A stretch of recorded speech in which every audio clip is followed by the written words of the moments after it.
नमस्कार, सुप्रभात। दोस्तों, आज मैं पंजाब पुलिस रूल जिसको कि हिमाचल प्रदेश पुलिस भी फ़ॉलो करती है, पंजाब पुलिस भी करती है, दिल्ली पुलिस भी फ़ॉलो करती है।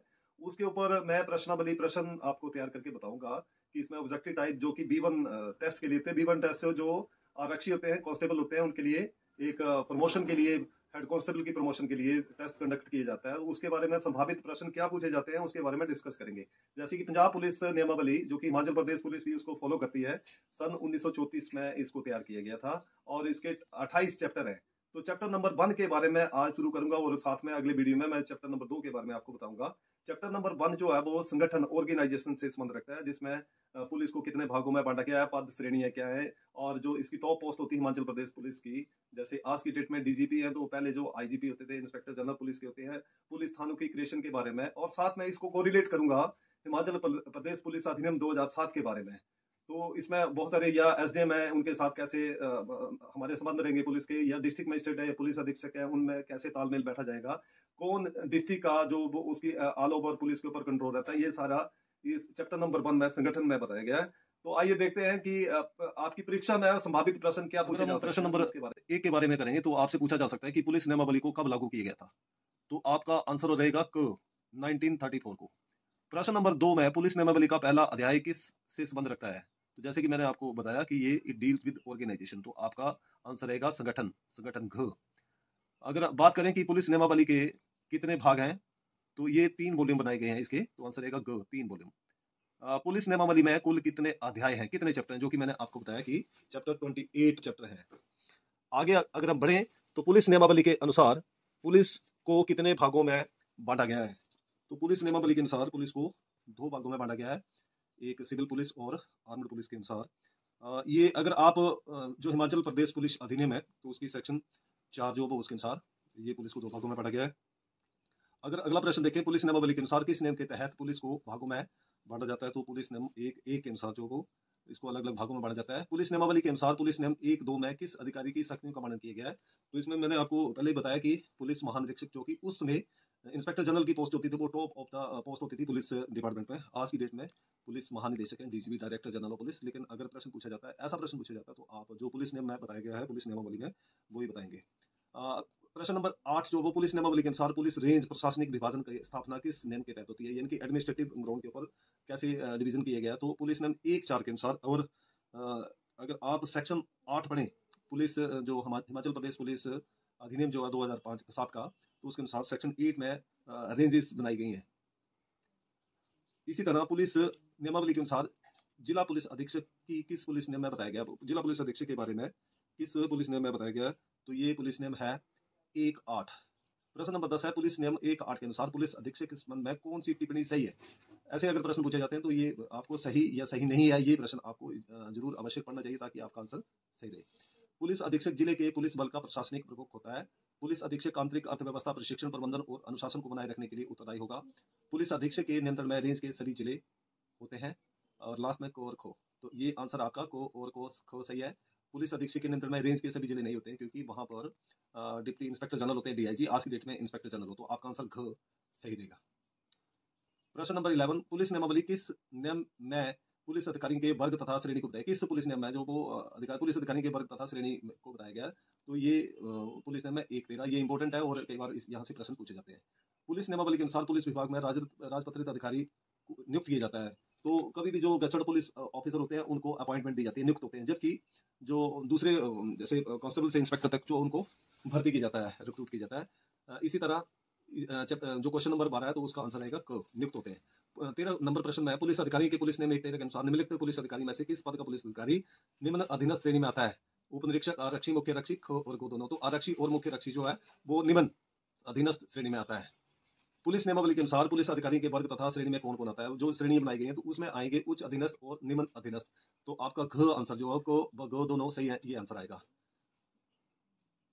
प्रश्न नंबर 15 में पुलिस नियम 1-13 में वर्णित पुलिस अधिकारी के वर्ग तथा श्रेणी के संबंध में कौन सी टिप्पणी सही है। जो कि मैं बात कर रहा हूँ कि ये पुलिस नियम जो इंपॉर्टेंट है। राजपत्रित पुलिस अधिकारी के अंतर्गत महानिरीक्षक, उप महानिरीक्षक, सहायक महानिरीक्षक, अधीक्षक, सहायक अधीक्षक और उप अधीक्षक शामिल है, यानी कि डीवाईएसपी से लेकर डीजीपी तक जो है वो ये गस्टर पुलिस अधिकारी में आएंगे। उच्च अधीनस्थ वर्ग में सहायक उप निरीक्षक की श्रेणी से ऊपर के सभी नामांकित अधिकारी आते हैं, जो कि एएसआई से इंस्पेक्टर। निम्न अधीनस्थ वर्ग में सभी दूसरे नामांकित जो नॉमिनेटेड पुलिस अधिकारी आते हैं। तो ये सभी बातें जो सही है, तो आंसर आपका रहेगा घ।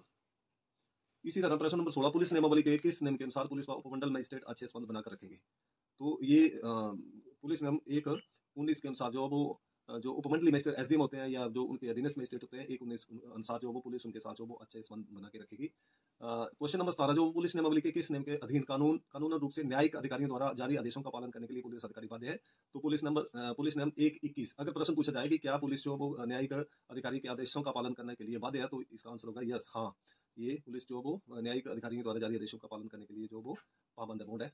पुलिस नियमावली के किस पुलिस नियम के अनुसार पुलिस थानों का अधिकार क्षेत्र निर्धारित किया जाता है? तो ये पुलिस नियम 1:10 है। और अगर आप जो सेक्शन 11 है पुलिस हिमाचल प्रदेश पुलिस अधिनियम के अनुसार, तो उसके अनुसार भी उसमें रेट ऑफ क्राइम देखी जाती है, पॉपुलेशन के बारे में देखा जाता है, ये सारी चीजें, और पुलिस थाना जो वो उसकी सीमाएं वगैरह सारी निर्धारित की जाती है।